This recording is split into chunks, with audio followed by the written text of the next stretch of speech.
you doing? This is True News 16, and welcome. It's been a while since my last podcast.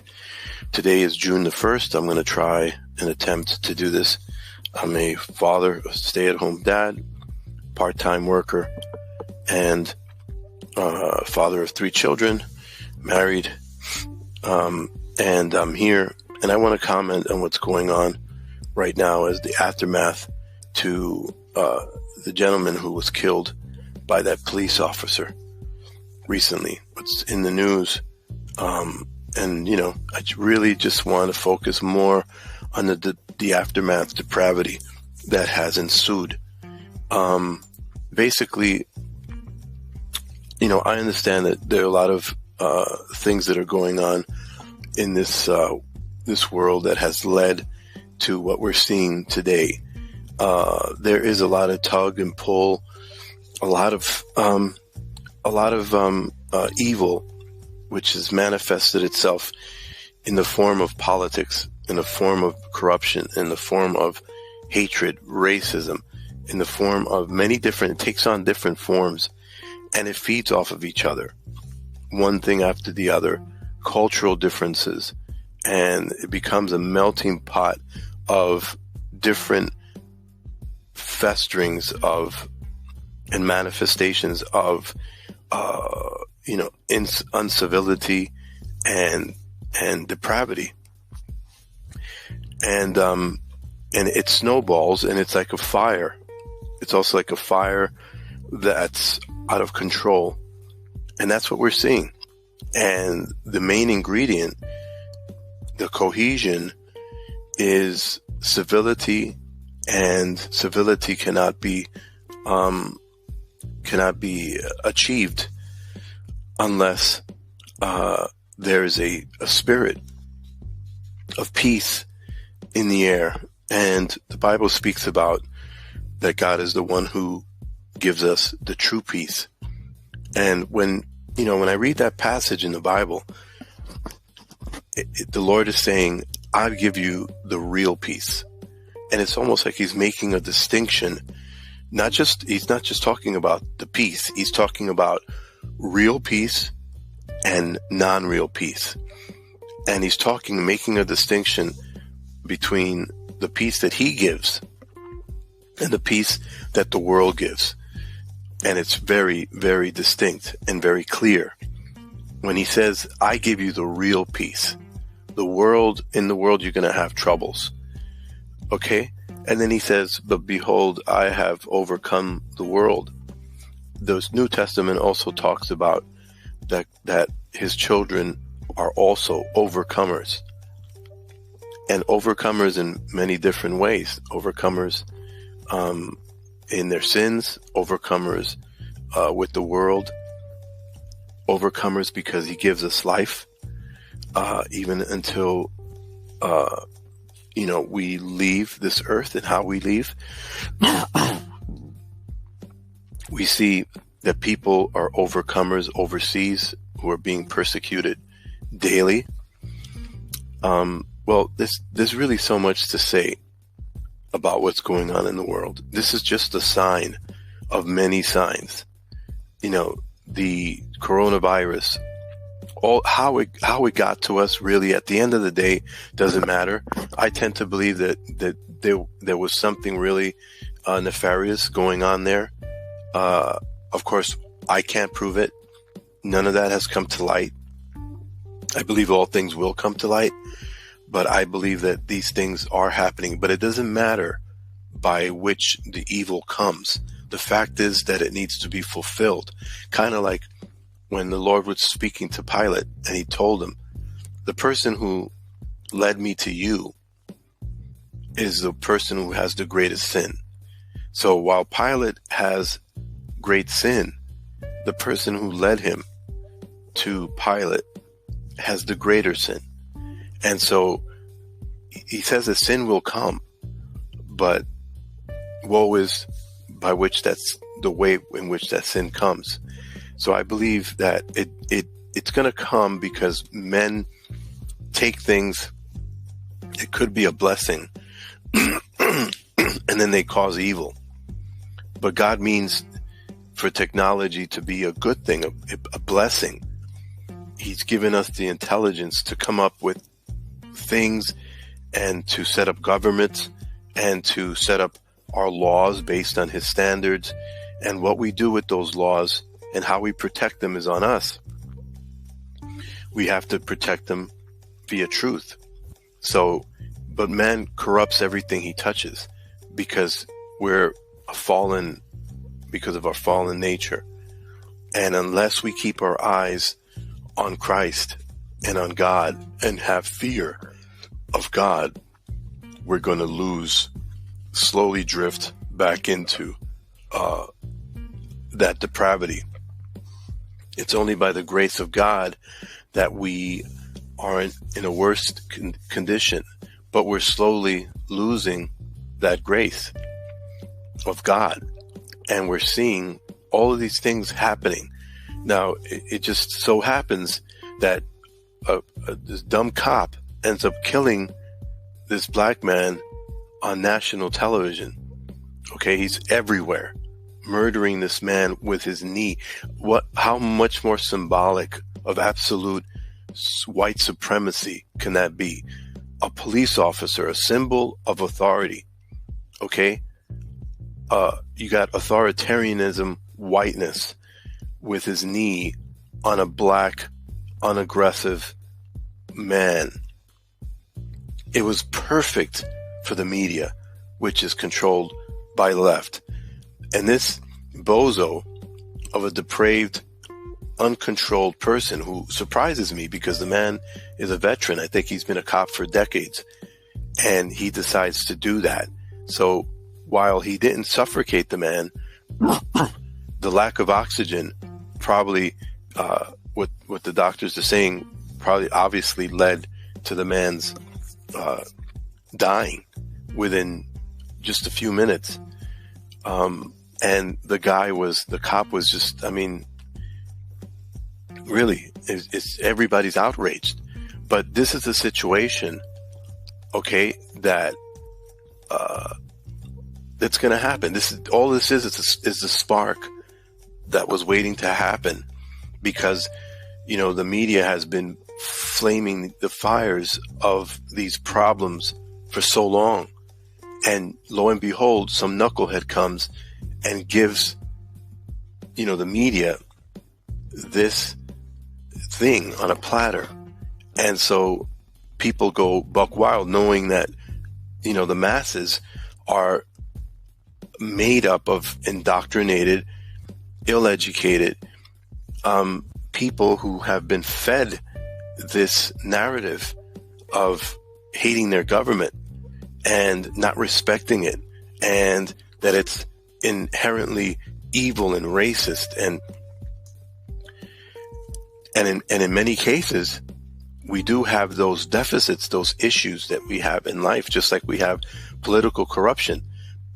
Not every politician is a demon, but the narrative will always be, no matter what you do, you can't shake off the racism, even though without the media indoctrination and the media constantly looping this narrative with its suggestions in the music and in the airwaves and in the magazines, in the publications, in all aspects of media. If it weren't for that, people would start blending in to understanding that we're all just trying to, live this life. We're all just trying to get paid. We're all just trying to have a job, raise our kids.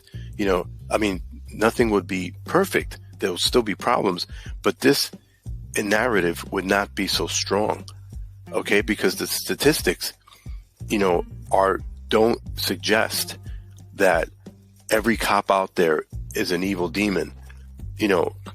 This is a product of bad funding, bad training, frustration in law enforcement, people who probably needed to take a retirement, a person who might have been, he had a bunch of complaints against him. This guy should have been booted the first time. He should have been disciplined and monitored, strictly.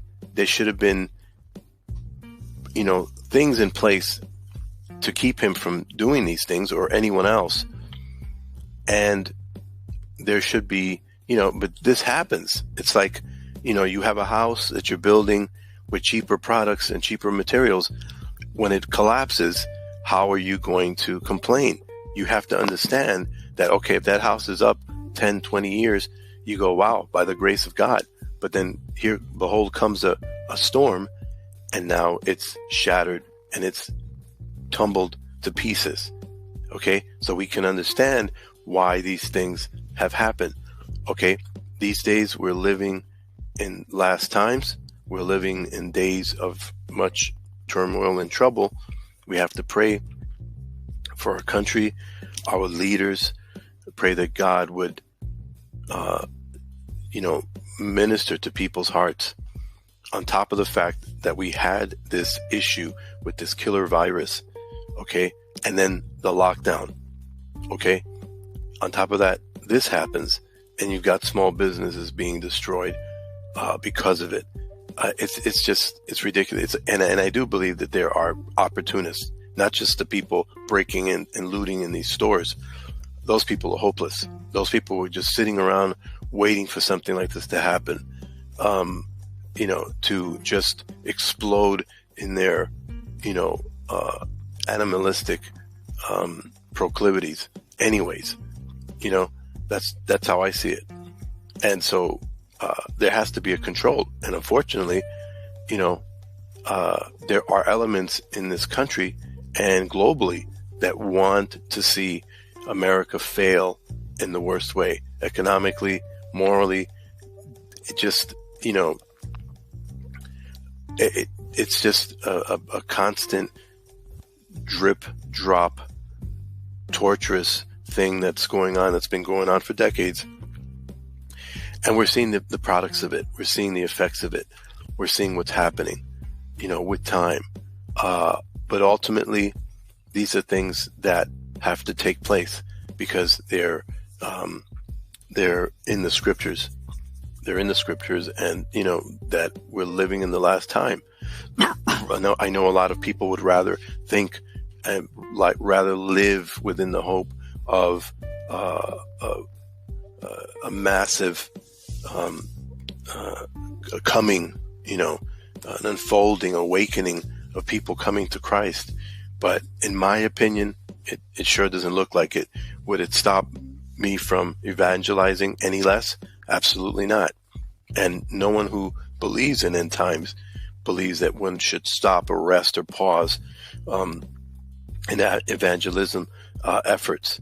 That's a ignorance on the part of people who like to tread on premillennialism.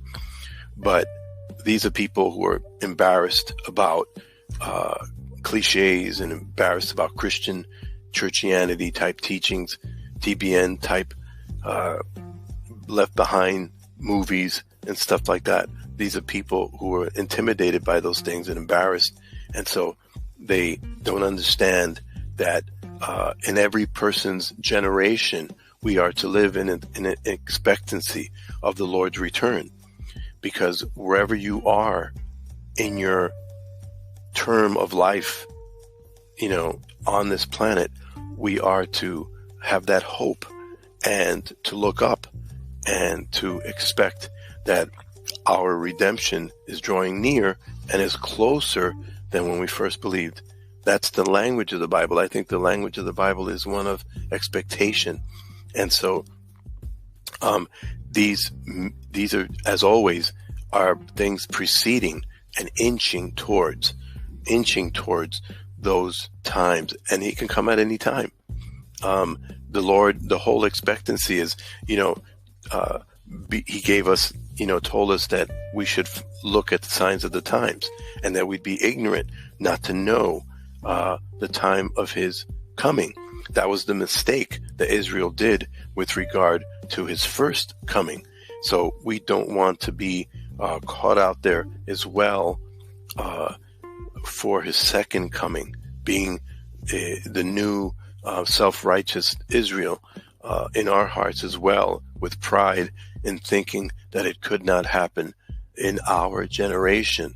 And just because we feel guilty about people in other lands being persecuted, that has nothing to do with a designated time in Bible prophecy that speaks about the Lord's return. Okay, just like the Israelis, just like the children of Israel did not understand a first and a second coming. Okay, just as they didn't understand that and they were zealous and studious of their scriptures. Just because they didn't understand it doesn't mean that we shouldn't as well. So let's keep an open mind and never minimize God's sovereignty or power or God's ability to show us different and to show us even from within the scriptures. Always be open and humble and listening, not be like a troll and jumping and defending a doctrine, just because you've known it for all your life, or it's trendy now to put down other people's secondary doctrines, things that do not pertain to salvation. I have heard people have gone as far as stating that, people who believe in a pre-trib are not even Christians, that is demonic or whatever, this and that they're demonic, in their thinking and stuff like that. That's how bad it is.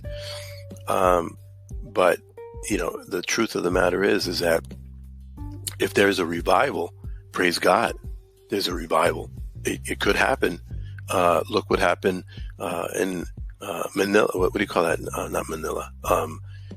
In the days of Jonah. In the days of Jonah, he went to a wicked land. It was described that the land was wicked from the king all the way down to the people.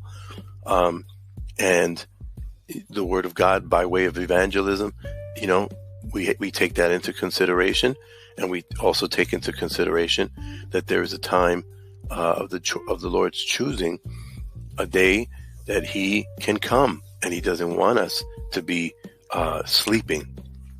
He said the way that we can not be found sleeping is by being understanding the signs of the times. And what could the signs of the times be if not what He told us? The persecution of people. They will hate me, so they're going to hate you as well. There's going to be persecution. There's going to be calamities on the earth, in the earth, around the earth. We're seeing a lot of that. And there's going to be false teaching, false religions, even now in these days in our country, we're seeing the changing, the new face of Christianity. If it's not an ecumenistic lie, it's what we're seeing is now this social gospel stuff, that's taking on, and constantly you've got armies of apostasy growing daily. People just deciding that they just don't believe anymore, and demonstrate, just like the Lord said, that they were never part of us, and so these are the things that are going on. So I think I'm going to once again call to prayer, pray for our leaders, our nations. We know that although there are nefarious things going on, there are international monstrosities of money and elites that are pushing buttons, and they're moving towards, and there's always been a slow but steady conniving and cunningness of trying to bring down the sovereignty of our nation and to change its influence. The toll we're seeing that today, every day more and more. We're seeing the toll of that movement, of that globalization, of that centralization, of that control of people, for the sake of pride and for the sake of control. And that's what we're seeing. And it's inevitable that we go in that direction. But we have to prepare our hearts. What's important is the preparation of our hearts. That's more important than anything else. Okay, so that is my podcast for today. I thank you for listening in. If you know of anyone who would be interested in listening to this podcast and could be encouraged, feel free to forward this to them. And once again, this is True News 16, June 1st, 2020. Until next time, God bless you.